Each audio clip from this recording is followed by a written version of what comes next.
لیکن اگر کوئی آدمی اس کو اختصار کے ساتھ اگر بولنا چاہے تو 4 عنوان اس مہینے میں لگ سکتے ہیں۔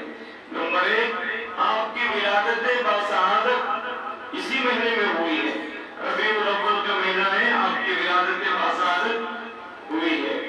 ربیع الاول کا مہینہ وہ ہے، اس مہینے میں ہجرت ہوئی ہے رسول اکرم صلی اللہ علیہ وسلم کی۔ ربیع الاول کا مہینہ وہ ہے، اس مہینے میں حضور پاک صلی اللہ علیہ وسلم کی بعثت ہوئی ہے۔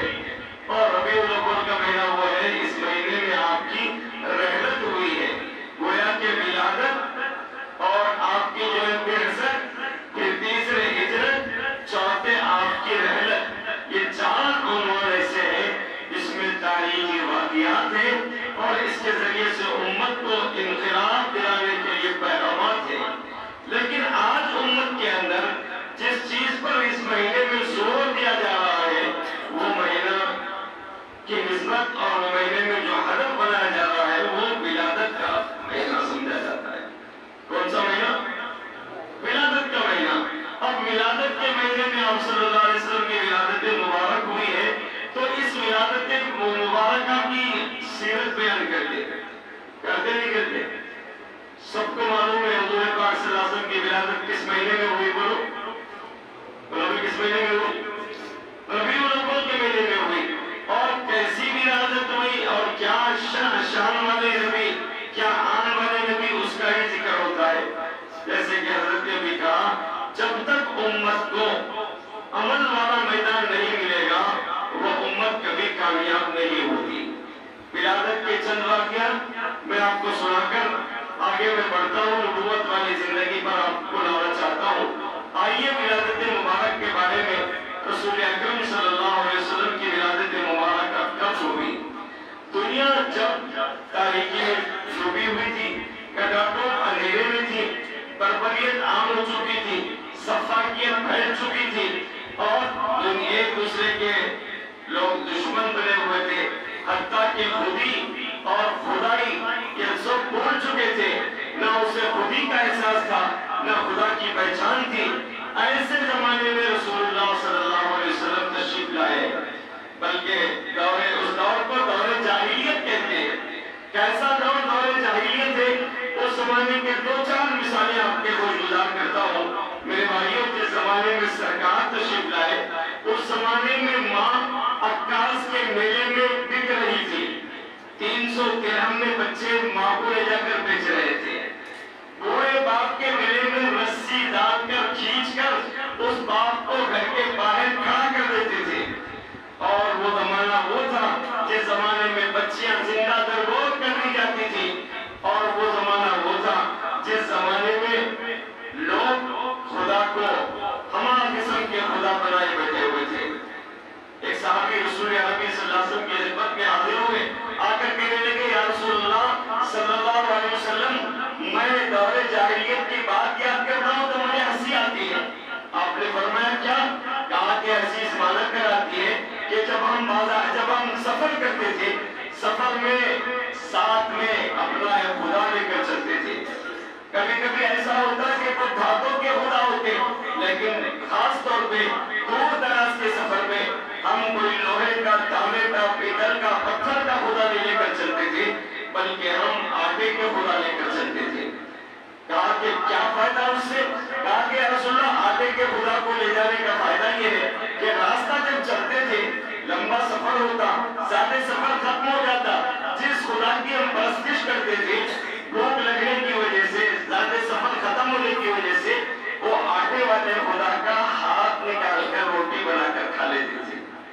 سرکار دو عالم صلی اللہ علیہ وسلم مسکرائے، فرمایا کہ کوئی نقصان نہیں پہنچاتا تھا؟ کہا کہ یا رسول اللہ، نقصان تو نہیں، فائدہ پہنچاتا تھا۔ وہ فائدہ کیا ہے؟ بھوک کی تسکین کے لیے کام دیا کرتا تھا۔ ایسے زمانے کو ہے، اس زمانے میں ہم یہ کام کیا کرتے تھے۔ رسول اکرم صلی اللہ علیہ وسلم نے دور جاہلیت کی باتیں صحابہ کی سنتے رہتے۔ آپ نے فرمایا یا رسول اللہ، ایک زمانہ وہ بھی تھا کہ ہم اپنی بچیوں کو زندہ درگور کرتے تھے۔ بچی پیدا ہوئی، اس بچی کو ہم مار دیتے تھے۔ ایک زمانہ ایسا آیا کہ میرے گھر میں لڑکی تولد ہوئی، ایک صحابی کے گھر لڑکی تولد ہوئی، اور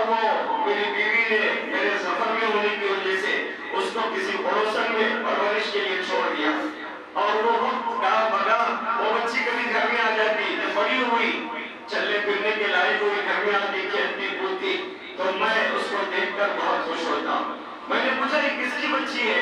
تو میری بیوی نے مجھے راز بتا دیا، کہا یہ تمہاری ہے، اور وہ اس لیے بتائی کہ وہ چاہتا تھا، پیار کر رہا تھا، شاید وہ اس پر اپنی غلط نگاہ نہ ڈالے، اس وجہ سے میں نے وہ بتا دیا۔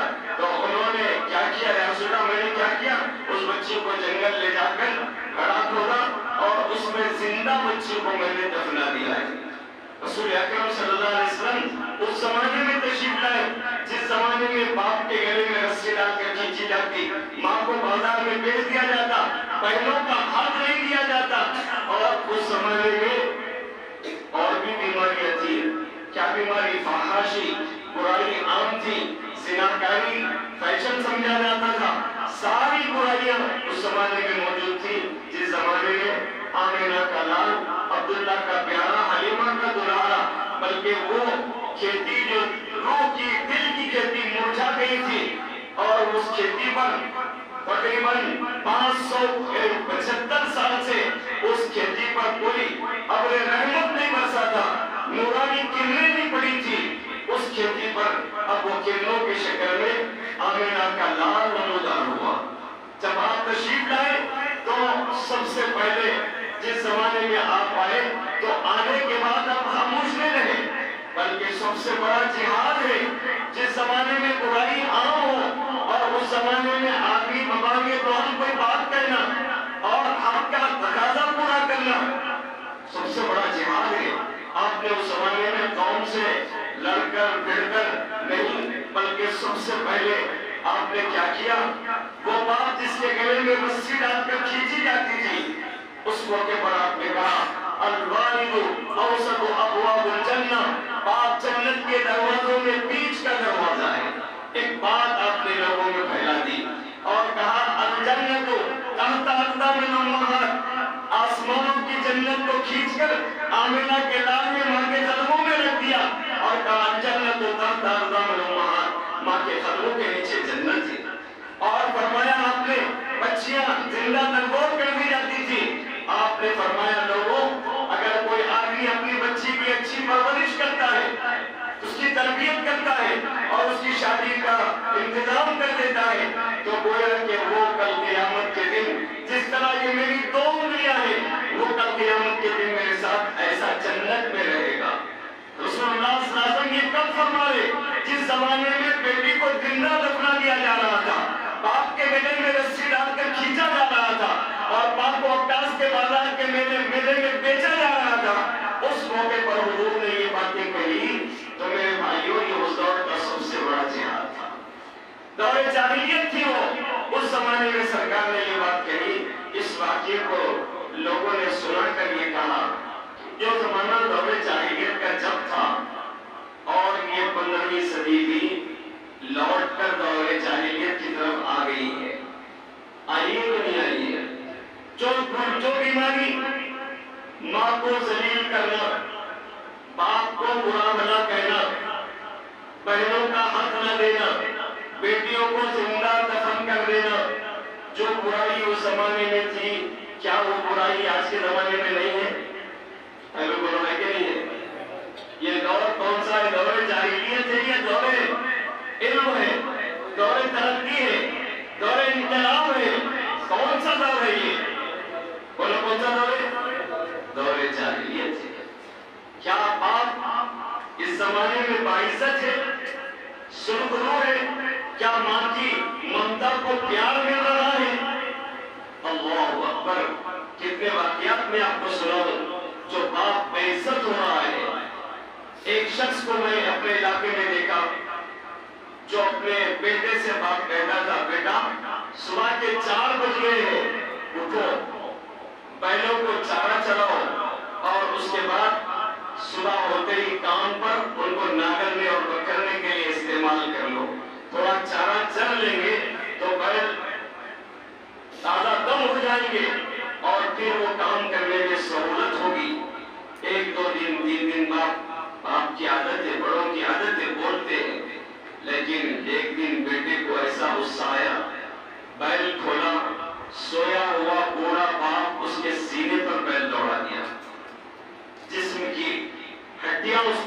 سینے کی ہڈیاں پسلیاں ٹوٹ گئی، اور اس موقع پر باپ کی زبان پر جو کلمے آئے، اس نے کہا خدا تجھے جذام کی بیماری میں مار دے۔ باپ کی زبان پر کبھی بد دعا نہیں آتی، لیکن جب ستم ستم ہو جاتا ہے تو ظلم بڑھ جاتا ہے، تو کبھی جنبش لب ہل جاتے ہیں یا جنبش لب کھل جاتے ہیں۔ آپ نے کہا تجھے جذام کی بیماری میں مار دے۔ میں نے اس بندے کو دیکھا جو باپ نے جذام کی بیماری میں مرنے کی بد دعا دی تھی، وہ بچوں کو پکڑ پکڑ کر نصیحت کرتا تھا۔ ایک دن مجھے بھی پکڑ لیا، وہ میرا درمیان ہے جہاں میں وہ گیا تھا، وہ اس گاؤں میں رہتا تھا۔ اس نے کہا میری عمر اس وقت 12-13 سال کی تھی۔ اس نے کہا بیٹا ایک بات میری ضرور سننا۔ میں نے سمجھا ہاتھ اس کے جو ہے پانی رس رہا ہے اور جسم سے اس کے تعفن ٹوٹ رہا ہے۔ میں نے سمجھا کہ کوئی مدد مانگ رہا ہے۔ قریب آیا، مجھے پکڑ لیا اور کہا میری ایک بات سننا۔ کہا بولو کیا ہے؟ کہا کہ کبھی ماں باپ کو تکلیف نہیں دینا۔ میں نے کہا کیا ہوا؟ کیوں کیسے؟ تو کہا دیکھو میں نے باپ کو تکلیف دی، باپ کی دعا کا اثر یہ ہوا کہ میرے ہاتھ جذامی ہو گئے اور ہاتھ کٹ کٹ کے میری انگلیاں گر رہی ہے میرے ہاتھ پہ۔ اب دیکھو 4 انگلی رہ گئی ہے، یہ انگلی میری گر گئی ہے، ہاتھ میرے سڑ رہے ہیں۔ ماں باپ کی دعاؤں کا یہ اثر ہے۔ کیا زمانہ دور جاہلیت کا نہیں آیا ہے؟ میرے بھائیوں آج کل ماں باپ کو اتنا ستاتے ہیں۔ میں کہتا ہوں ماں باپ کیا ہے، اور ماں اور باپ جتنی نعمت ہے اس کی میرے دوست غور کرو۔ دنیا میں ہر چیز ڈپلیکیٹ ہے۔ سونا لینے جاؤ ڈپلیکیٹ، چاندی لینے جاؤ ڈپلیکیٹ، دودھ لینے جاؤ ڈپلیکیٹ، حتیٰ کہ انڈے خریدنے جاؤ ڈپلیکیٹ۔ آج کل انڈے میں ڈپلیکیٹ مل رہے ہیں۔ اب آپ بولیے کہاں مل رہے مولانا ذرا پتہ بتائیے۔ پتہ بتانے کی ضرورت نہیں ہے، سب کو معلوم ہے یہ انڈے ڈپلیکیٹ مل رہے ہیں۔ آپ کو مرچ لینے جاؤ ڈپلیکیٹ مل رہی ہے، کتنی اصلی کتنی نقلی اس میں ہے، سب ڈپلیکیٹ ہے۔ حتیٰ کہ پیار بھی اگر کسی کو ملتا ہے تو ڈپلیکیٹ ہے۔ لیلا کا پیار ڈپلیکیٹ، دوستوں کا پیار ڈپلیکیٹ۔ ایک دوست آیا امریکہ سے یا رہنے والا، اس کے آگے پیچھے پھرا، آگے پیچھے پھرا، 2-3 مہینے تک جتنا نچوڑنا تھا نچوڑ لیا اس کو۔ اب اس کے بعد این چل رہا، ان بلا نے کیا ہوا جانی بھائی؟ نظر نہیں آ رہے کیا بات ہے؟ نہیں یہاں ذرا پریشانی ہے۔ این شروع ہو گیا۔ کسی کو کسی نے کہا کیا دوستی اس کو کہتے ہیں؟ توبہ کبھی نہیں، ہانڈی کا ایک ابال ہے، یہ دوستی نہیں۔ جب تک آگ بڑھ گئی تھی جوش مار رہا تھا پانی، جیسے ہی پیسہ ختم ہوا یا اس سے پروٹوکول ملنا ختم ہو گیا، این شروع ہو گیا ہے کہ نہیں؟ یہ دوستوں کا پیار بھی ڈپلیکیٹ اور عورتوں کا پیار بھی وہ تو پورا ڈپلیکیٹ۔ عورتوں کا پیار تو پورا، نوجوانوں ذرا دوستی کر لیتے عورتوں سے، خاص طور پہ جوانی کے جذبات رہتے، جوانی کچھ بھی بولے نہیں معلوم ہونا، جوانی دیوانی ہوگی۔ ماشاءاللہ آپ کچھ بھی جوانی کسی اور کو نہیں ہے، جوانی دیوانی ہوتی۔ ایک نوجوان بولا آنکھوں میں اشارے ہو گئے، ہم تمہارے تم ہمارے ہو گئے، بس آنکھوں میں اشارے کیے ہو جاتے۔ تو دوستوں کا پیار بھی ڈپلیکیٹ، لیلا کا مجنوں کا پیار بھی ڈپلیکیٹ، ماں باپ کا پیار اوریجنل۔ آپ کبھی دیکھو 2 کمرے ہیں اور رات کے وقت میں آپ کو بخار آ گیا، ماں صحن میں دائران میں آنگن میں سوتی رہتی ہے اور ادھر جس کمرے میں آپ آرام فرما رہے ہیں آپ کی رانی بھی آپ کے ساتھ رہتی ہے، لیکن جو تڑپ، جو فکر، جو قرآن، جو بے چینی ماں کے دل کو ہے اس کے دل کو نہیں ہے۔ آپ کبھی غور کرو اس کے دل کو نہیں، اگر دیکھنا ہے تو ایسا بھی سمجھ سکتے آپ کو اور آپ کا بیٹا ہے، بیٹا بیمار ہو گیا، بیوی آپ کی کس کو چاہتی دیکھ لینا، شوہر کو چاہتی یا بیٹے کو چاہتی؟ بولو کس کو چاہتی؟ بیٹے کو چاہتی۔ تو اندازہ ہوا کہ ماں کا پیار حقیقت سے یقین، ایسا پیار میرا ہر چیز کے تولنے کا ترازو ہے، لکڑی تولنے کا ترازو، سونا تولنے کا ترازو، ہوا کے جانچنے کا پیمانہ، بخار کے جانچنے کا تھرمومیٹر، سب ہے۔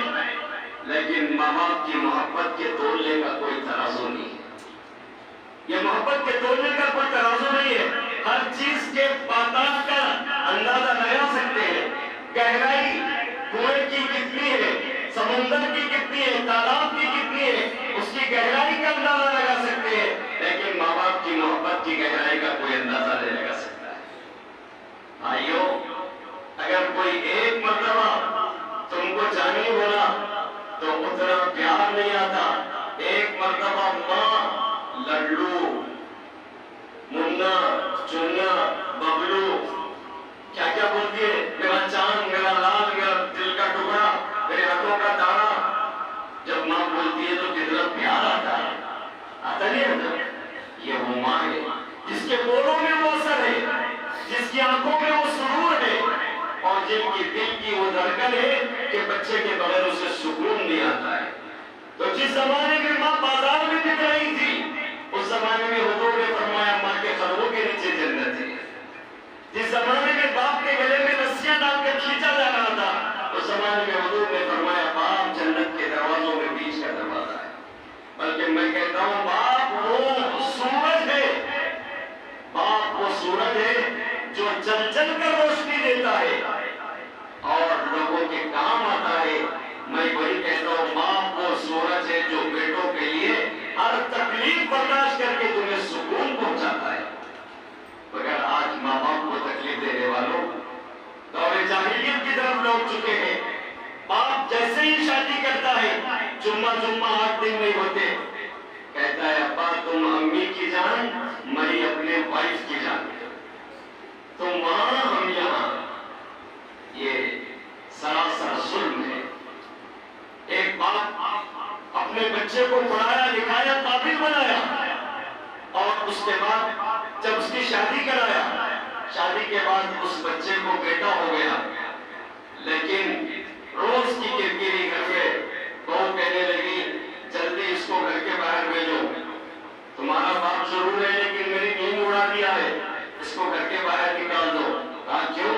یہ اتنا بوڑھا ہو گیا، کھانستا ہے تو 5 منٹ کھانستا ہے، اور جب وہ بستر سے اٹھتا ہے تو اس کی حالت خراب کر کے اٹھتا ہے، لہٰذا یہ باپ تمہارا ہے، میرے گھر میں میرے رہنے کے قابل نہیں ہے. ایک دن مسجد ہوئی، کہا یا تو تمہارا باپ رہے یا تو میں رہوں، فوراً اس کو گھر کے باہر نکال دو.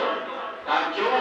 کہا کہ میں جب کھانا پکاتی ہوں تو وہ بار بار کہتا ہے تیل کم ڈالو، خرچ کم کرو، احتیاط سے خرچ کرو. بڑوں کی عادت ہے کفایت شاری سکھانا ہے.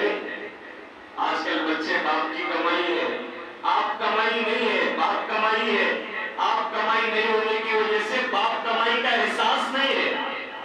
باپ کمائی کا احساس نہیں، بابا کی شال سے جوتا صاف کر رہا، اور آپ کمائیں تو اپنی تصویر بھی گری ہوئی ہے تو اٹھا کے جیب میں رکھ لینا اس کو. باپ کمائی کا احساس نہیں ہے. کہا اس نے اس کو نکالو گے، مجھے بار بار ٹوکتا ہے. شوہر نے کہا، بیوی نے کہا، شوہر نے کہا ٹھیک ہے. آج کل یہی حال چل رہا ہے، ڈر کسی کا باہر نہیں ہے.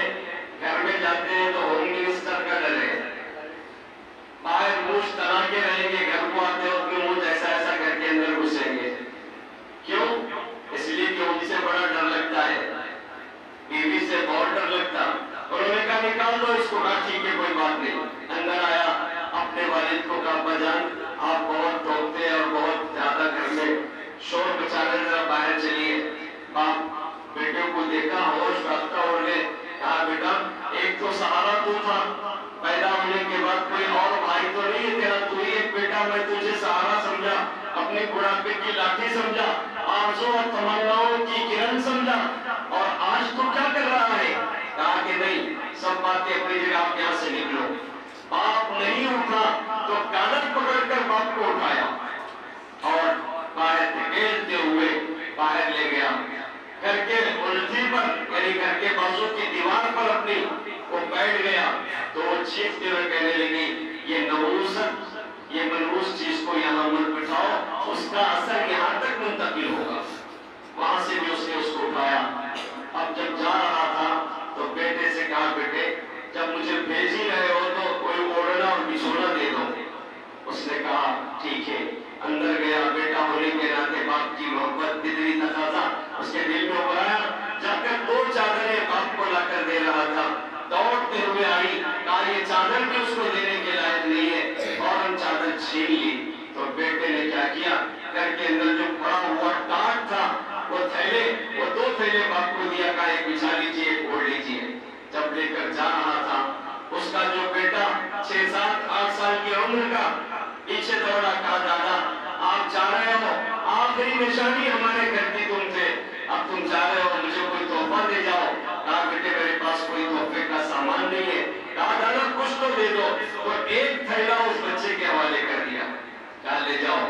جب وہ لے کر آ رہا تھا، اماں چیختے ہوئے کہنے لگی بیٹا یہ تھیلا جس پر دادا کا ہاتھ لگا ہے گھر میں رہ نہیں سکتا، اسے باہر پھینکاؤ۔ تو بچے نے چیخ کر کہا، بچے بھی تو اور بچے ہوتے ہیں، یہ معمولی نہیں رہتے، بہت چالاک بچے رہتے۔ بچے نے چیخ کر کہا امی جان یہ کوئی ناکارہ چیز نہیں، بڑی کارآمد چیز ہے یہ تھیلا، منحوس نہیں ہے بلکہ برکت والا تھیلا ہے۔ کہا کیسے؟ کہا کہ دادا کو ابا نے، ابا کو دادا نے ابا کو پڑھایا لکھایا قابل بنایا، اور جب آپ تشریف لائے تو آپ کے حکم پر گھر کے باہر کر دیا، اور چادر نہیں ہے ٹاٹوں میں بھیج رہے ہیں۔ میری بھی بیوی آئے گی اور مجھے جب کہے گی تو اسی ٹاٹ میں آپ کو ابا کو دے کر بھیج دوں گا۔ یہ ہے تکوینی نظام خدا کا، اللہ کا یہ تکوینی نظام۔ ماں باپ کو جو ستاتے ہیں دنیا میں سزا پا کر مرتے ہیں۔ لہٰذا اس دور میں رسول اللہ صلی اللہ علیہ وسلم تشریف لائے جس زمانے میں ماں اور باپ کی حرمت پامال ہو رہی تھی، ایسے دور کو دور جاہلیت کہتے ہیں۔ سرکار دو عالم صلی اللہ علیہ وسلم تشریف لائے تو بیٹیاں زندہ درگور کی جا رہی تھی۔ کیا آج بھی بیٹیاں زندہ درگور نہیں ہو رہی؟ ہو رہی نہیں ہو رہی؟ بہت سے لوگ بول رہے وہاں آج کل عورتوں کا مردوں سے زیادہ عورتوں کا مزاج بن گیا ہے، ہم دو ہمارے دو، تیسرا چوتھا پانچواں کچھ نہیں۔ یہ مزاج عورتوں کا ہے۔ تو ڈلیوری اگر اس کی آپریشن سے ہو گئی اب تو ان کی تو عید ہو گئی، اب کہنے لگے بس ختم ہوئی 3 پر ہے، آج تو 2 پر ہی اکتفا کر رہے ہیں۔ بلکہ میں کہتا ہوں جو آدمی اس قسم کا مزاج رکھتا ہے وہ رسول اللہ صلی اللہ علیہ وسلم کی امت میں اضافے کا خیال نہیں بلکہ امت میں اضافہ کرنے کو برا سمجھتا ہے۔ میرے بھائیوں، 2 یا 2 سے زیادہ یا اس سے زائد یہ رسول اللہ صلی اللہ علیہ وسلم ایسی امت پر فخر کرتے ہیں۔ لہذا آپ کو چاہیے فیملی پلاننگ کا، آپریشنوں کا کوئی خیال نہ کرے۔ بچوں کو مارنے کی مختلف تدبیریں جو ہو رہی ہے دواخانوں میں بھی ہو رہی ہے، اپنے گھروں میں بھی ہو رہی ہے، اور مرد جوان بھی کر رہے ہیں۔ بہت سے مجھ سے پوچھتے مولانا بچے نہیں ہونے کے لیے کوئی دوا ہے کیا؟ بچے نہیں ہونے کی کوئی دوا ہے کیا؟ کوئی چیز استعمال کر سکتے کیا؟ جتنی چیزیں یہ سوچی جا رہی ہے سب یہ گناہ ہے، یہ گناہ ہے، یہ گناہ ہے۔ آپ میرے پیر و مرشد کہتے تھے پہلا بچہ ابھی 12 کے بعد کبھی کبھی، یہ 1 2 نہیں، پہلا ابھی 12 کے بعد کبھی کبھی۔ آج کے نوجوانوں کا مزاج ہے شادی بھی لگو بچے بھی لگو۔ ارے مرد ہے نہیں ہے، شادی نہیں تو مرد نہیں، شادی نہیں بولنے والا اور مرد نہیں، یا تو وہ ہتھیلیاں بجانے والا ہے یا تو وہ گناہگار ہے اور گناہوں کی زندگی میں مر رہا ہے، پھنس رہا ہے یا تباہی کی طرف جا رہا ہے۔ رسول اکرم صلی اللہ علیہ وسلم نے فرمایا بہت سے نوجوان ایسے ہیں جو روز قیامت اللہ کے دربار میں آئیں گے، ان کے ہاتھ موٹے موٹے ہوں گے۔ لوگ نے پوچھا، صحابہ نے پوچھا رسول اللہ ہاتھ موٹے ہونے کا کیا مطلب؟ ان کے ہاتھ ایسے موٹے موٹے ہوں گے۔ کہا کہ وہ نوجوان جو اپنی زندگی میں شادی نہیں کر کے اپنے ہاتھوں سے غلط کاریاں کرتے تھے، ان کے ہاتھوں کو ایسا عیب دیا جائے گا کل روز قیامت ان کو رسوا کیا جائے گا۔ ایسی برائی میں نوجوان اپنے آپ کو نہ ڈالے اور شادی وقت پر کر لے۔ بہت سے لوگ شادیوں کو دیر سے کرتے ہیں، اس سے بھی بربادی کا سامان ہے۔ ایک جگہ میں نکاح پڑھانے کے لیے گیا، ایک نوجوان کو دیکھا، اس کی عمر، پوچھا بھائی دلہا کہاں ہے؟ اس نے کہا میں دلہا ہوں۔ میں نے پوچھا